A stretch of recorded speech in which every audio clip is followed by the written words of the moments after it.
ওয়াশ-শাহাদাতি ফায়ুনাব্বিউকুম বিমা কুনতুম তা'মালুন। বলি সুবহানাল্লাহ।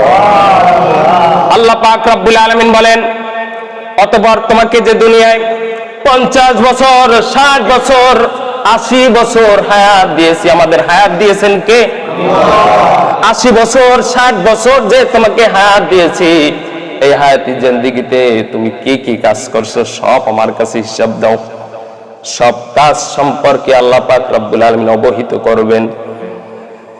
সব কিছু কাজ আল্লাহ পাক রব্বুল আলামিনের 2 ফেরেশতা নোট করে রাখতেছেন।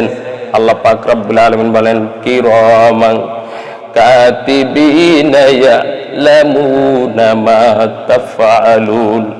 বান্দারা, তোমাদের 2 কাঁধে 2 জন ফেরেশতা আমি সেট করে দিয়েছি, বসাইয়ে দিয়েছি। দুনিয়ার জিন্দেগিতে যে যা কাজ করো সব কিছু তারা ডায়েরি করে রাখে, নোট করে রাখে।